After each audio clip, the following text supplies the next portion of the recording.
chào quý vị và các bạn. Trong kỳ này, series Không có gì thần bí cả của Bông Sen yêu thương mang đến một tập đặc biệt, nơi căn nguyên của bệnh tật sẽ được gọi tên một cách thẳng thắn và rõ ràng. Thực tế cho thấy đời sống xã hội hiện nay đang chứng kiến sự gia tăng nhanh chóng của nhiều loại bệnh mà y học hiện đại vẫn chưa thể xác định được nguyên nhân gốc rễ. Những bệnh mãn tính như tiểu đường, huyết áp, ung thư, đột quỵ lan rộng như những làn sóng âm thầm, không còn giới hạn ở một độ tuổi hay một nhóm đối tượng cụ thể. Không chỉ vậy, ngày càng nhiều trẻ em mắc các hội chứng bất thường như tự kỷ, cận thị, khiến giới nghiên cứu trên thế giới phải đặt ra nhiều câu hỏi. Dù đã không có ít công trình khoa học được thực hiện, phần lớn mới dừng lại ở những giả định như thực phẩm nhiễm hóa chất, môi trường ô nhiễm, nhưng vẫn chưa chạm đến căn nguyên sâu xa của vấn đề. Trong cuộc trò chuyện đặc biệt này, thầy đã thẳng thắn chia sẻ góc nhìn về nguồn gốc thực sự của những căn bệnh nan y và các hội chứng bất thường đang lan rộng, đồng thời chỉ ra cách để nhận diện và loại trừ chúng. Theo nội dung cuộc trao đổi, những tác nhân gây hại không chỉ tồn tại trong phạm vi trái đất mà đến từ nhiều các chiều không gian khác. Sự can thiệp ấy đã và đang làm xáo trộn trật tự vốn có của vũ trụ, kéo theo nhiều hệ lụy nghiêm trọng đối với con người, từ bệnh tật đến thể chất rối loạn, khủng hoảng tinh thần. Song song với việc thiết lập lại sự cân bằng đó, chữa trị cho con người cũng được thầy đặt ở vị trí trung tâm, không phân biệt bệnh của thân thể hay những tổn thương sâu kín trong tâm hồn. Xin mời quý vị cùng theo dõi cuộc trò chuyện đặc biệt ngay sau đây. Con cháu chúng ta tự kỷ hàng đống, có cái gì đó vô lý mà. Có thấy vô lý không? Cái nhất, cái thứ hai, ngay cả cái vấn đề bây giờ con cháu chúng ta một lớp học mà 2/3 là đeo kính, rồi một nửa đeo kính, mà chúng ta đáng sống nhất thế giới cơ mà có những đứa bên cạnh chúng ta, cạnh đất nước chúng ta đấy mà con cháu nó không,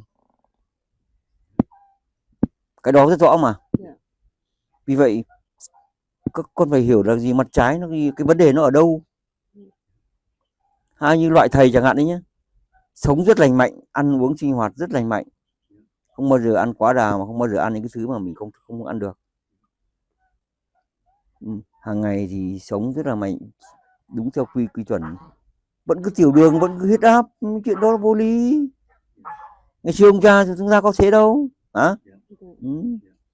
Mà ở đây thì các con hiểu là gì, gạo thầy trồng lấy 7 vụ rồi, không phải bón thuốc sâu, nói ví dụ thế. Cá mình nuôi lấy 7 cái ao cơ đấy, đồng thời thì gà cũng thế, mình có cái chuồng gà 100-200 con, mình ăn dần cơ mà. Rau thì mình trồng để cho sâu bón chán, mình ăn rất là ý, thấy nói là nó sạch, mà chúng ta vẫn bị như thường. Cái đó nó có cái điều gì đấy vô lý chứ, chúng ta phải thấy rõ ràng là vô lý mà, đúng không nào? Rất nhiều ca bệnh hiểm nghèo mà thầy chữa bằng cách không dùng thuốc, không mất tiền và không phải cúng bái gì cả.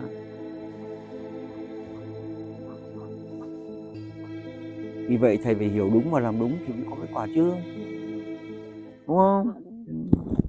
Nó đơn giản mà, đúng không? Chứ bây giờ vì sao thầy không dám vạch mặt nó ra là vì sao? Vì trước đây trong cái tình cảnh chúng ta bị o ép rất là nhiều, chống cái đó còn không xong nữa thì chữa bệnh làm gì. Nhưng bây giờ theo thầy hiểu là xu thế không đảo ngược được nữa,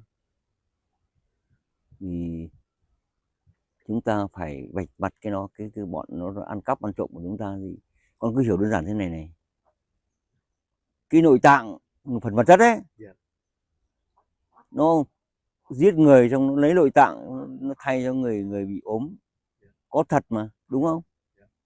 Đấy là phần vật chất đấy. Còn phần phi vật chất thì khác gì nhau đâu, mà nó còn dễ dàng hơn nhiều, tại vì không ai biết mà, không ai bắt tội được. Đấy, nhìn ngược ra vấn đề thì thầy muốn nói cái đó. Mà nếu chúng ta không vạch mặt cái bọn xấu ra, mặc dù có thể không có bằng chứng, nhưng nếu mà so sánh chúng ta thấy rõ cái đó.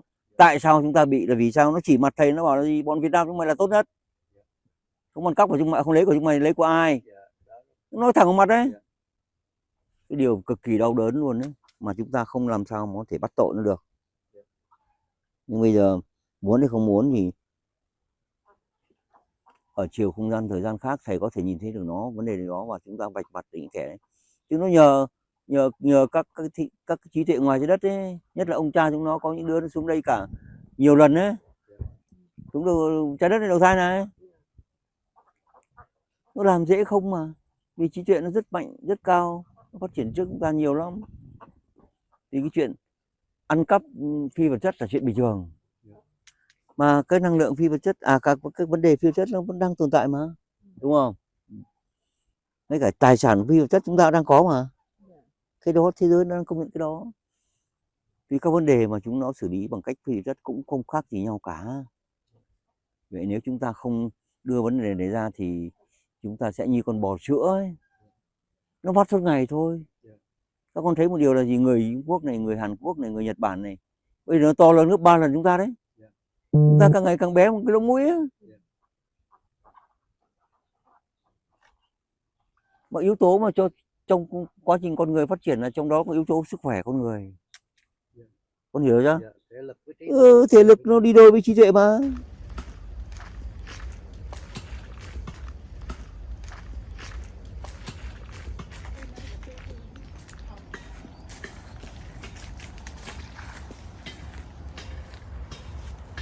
Muốn hay không muốn thì chúng ta phải quét sạch cái bọn bên ngoài ấy, mà ngoài trái đất này, nó chống lưng cho cái bọn bên trong trái đất này, nó ăn cắp ăn trộm của chúng ta. Con hiểu đó chưa? Nó ăn cắp hết và nó mang về cho người thân của chúng nó. Chúng ta như con bò sữa mà nó vắt suốt ngày, cứ thế này thì chúng ta không cần đánh đâu, mất hết.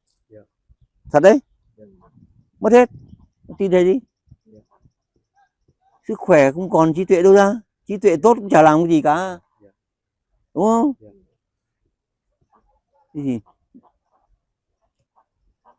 chúng ta đã làm rất nhiều vấn đề, mà trong đó có việc cắt sạch cả cái lũ chó bên ngoài trái đất ấy, quét sạch để bên trong nó không trúng lưng nữa, không trúng lưng cho bọn bên trong nữa.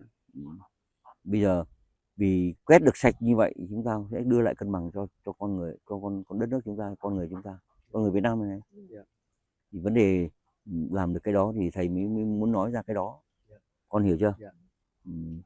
Mà bây giờ ở trong tình cảnh là gì, thầy muốn nói cái đó để cho chúng ta cũng đoàn kết lại, tất cả đoàn kết lại. Con hiểu chưa? Tất cả mọi người và hiểu được rõ vấn đề mà chúng ta đang làm ấy, để chúng ta ngăn chặn đẩy lùi đó, không những cho chúng ta mà cho cả thế giới này chứ không thì trí tuệ phát triển rồi nhưng mà sức khỏe không có thì chả có ý nghĩa gì cả. Mà chúng ta đang nhìn thấy vấn đề mà chúng ta càng ngày càng bị hủy diệt đấy. Cứ thế này thì không cần đánh đâu, cứ thế này chúng ta sẽ mất hết, không khác gì Thái Lan đâu con. Thái Lan bây giờ nam thanh nữ tú toàn những loại nửa nọ nửa kia rồi còn đâu. Cái quan trọng là gì, nó hủy diệt con người ấy, toàn những thanh niên đẹp, con trai đẹp, con gái đẹp, nửa nọ nửa kia rồi thì gia đình ở đâu ra, con cái ở đâu? Chứ sao gia đình không còn thì xã hội cũng tan tác, nó thành cái thứ không cần đánh cũng mất, thế cho nó nhanh. Thế là cái vấn đề này chúng ta phải đưa ngay ra. Còn muốn hay không muốn chúng ta phải thực hiện được vấn đề như vậy, chúng ta mới có thể phát triển bền vững được. Chúng ta được hiểu biết được nó và chúng ta có đủ sức mạnh để chúng ta và sức mạnh và quyền năng để chúng ta xử lý các vấn đề người bệnh nhé. Thì nó chứng minh rất rõ mà.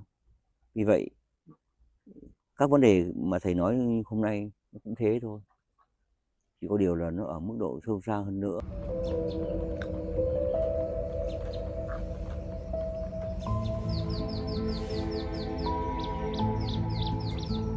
Đây là vấn đề bức xúc đất nước chúng ta, con cháu chúng ta không thể nào mà làm ngơ được.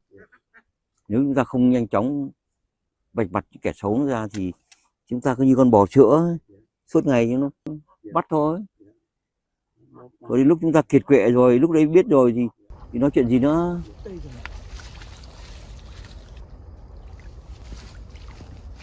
Và mình nói thẳng luôn là gì, mình có xử lý được các vấn đề đó chúng ta mới nói ra không thì nó chẳng ích gì cả. Đó là thầy quét sạch cái lũ chó bên ngoài trái đất này, cái lũ mà chống lưng cho con cháu nó ấy. Con nó đủ tri thức và đủ sức mạnh để nó làm tất cả những việc nó cần.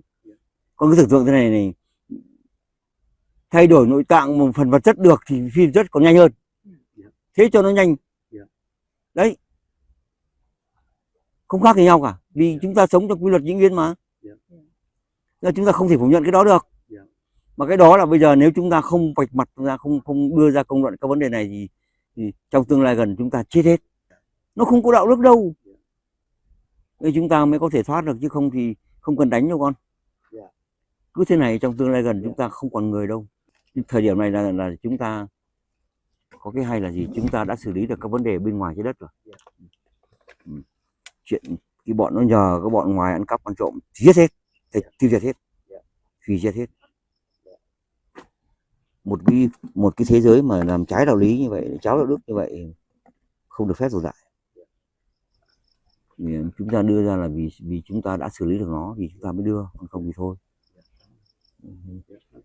Và bây giờ nó ở cái xu thế không đảo ngược được thì thầy có chết cũng không sao cả, nhưng mà chúng nó không còn làm gì được nữa. Mà theo thầy hiểu là các quốc gia sẽ phải đi theo con đường mà chúng ta đó là chắc chắn. Chứ bây giờ phi vật chất mà dùng thuốc men là dùng vật chất rồi dùng các thiết bị thì sai rồi. Sai rồi con. Vì dịu bọn con chữa qua điện thoại mà kiểu như lành hết mà. Đấy, các cô chú hiểu rõ vấn đề đúng không? Hiểu cực rõ luôn, nó không có mờ ảo gì đây cả. Ảo gì đâm ra là gì? Thời điểm này là chúng ta đưa ra các vấn đề mà thầy đang nghĩ, tại vì thầy sợ mình không tồn tại con. Thầy sợ thầy chết đi. Thì chúng ta không kịp đưa ra mà các cô chú không biết làm thế nào mà để chúng ta giải thích nó không có đầu có cuối con. Thì nó rất là nguy hiểm. Vì bây giờ thì cái xu thế nó như thế rồi, với hai nữa là gì? Muốn thì không muốn chúng ta đã đưa ra các ca bệnh chúng ta chữa. Họ tin ra chứ. Vì đa số người bệnh chúng ta chữa còn sống mà. Họ khỏi một cách ngoạn mục, nhưng đặc biệt là không mất tiền mà không phải thuốc thang gì cả. Cái đó là mình hướng đi rất là ngoạn mục cho cả dân tộc mình nhé. Giảm áp lực cho nhân dân nhé. Và chúng ta mới vươn lên được. Nhưng mục đích cuối cùng của thầy là gì? Vạch mặt chúng nó ra để chúng ta không bao giờ bị chúng nó dùng lợi dụng nó vắt như vắt sữa ấy con. Cái đó đau đớn kinh khủng. Thực sự ngày đêm thầy nghĩ đến chuyện đó, nhưng mà vì bức xúc quá cũng chưa thể làm được. Nên đến bây giờ là đến thời điểm mà chúng ta phải đưa ra hết con. Đưa càng nhanh càng tốt. Vì các cô chú hiểu rõ vấn đề rồi. Và chúng ta đã trải nghiệm nhiều trong việc chữa bệnh rồi. Có phải không chữa đâu. Đúng không? Có kết quả rất rõ mà, đúng không? Quý vị và các bạn vừa theo dõi những trăn trở về thực trạng bệnh tật và các hội chứng nan y đang có xu hướng gia tăng mạnh mẽ trong xã hội hiện đại. Những căn bệnh mà y học thường gọi là vô căn. Theo chia sẻ trong chương trình, cái xấu, cái ác luôn nuôi dưỡng tham vọng thao túng và khống chế thế giới bằng nhiều thủ đoạn tinh vi. Một trong những cách nguy hiểm nhất là tác động trực tiếp vào tinh thần thể chất con người cũng như các sinh thể trong vũ trụ, nhằm làm suy kiệt ý chí sống, ý chí bảo tồn, phát triển loài giống và gìn giữ bản sắc văn hóa, non sông đất nước, trong đó có Việt Nam thân yêu của chúng ta. Từ đó, trách nhiệm chung của mỗi người càng trở nên rõ ràng hơn, cùng nhận diện, cùng chung tay loại trừ cái xấu, cái ác đang vượt ngưỡng để trả lại sự cân bằng cho đời sống con người và thế giới quanh ta. Chúng tôi mong nhận được sự quan tâm, trao đổi và tranh biện từ quý vị về những quan điểm được nêu trong video.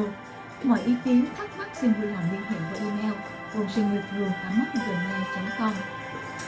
Trên kênh YouTube Bông Sen Yêu Thương, quý vị có thể tiếp tục theo dõi nhiều nội dung khác, nơi căn nguyên của bệnh tật và tay y được luận giải và những nhận diện rõ ràng hành động cụ thể.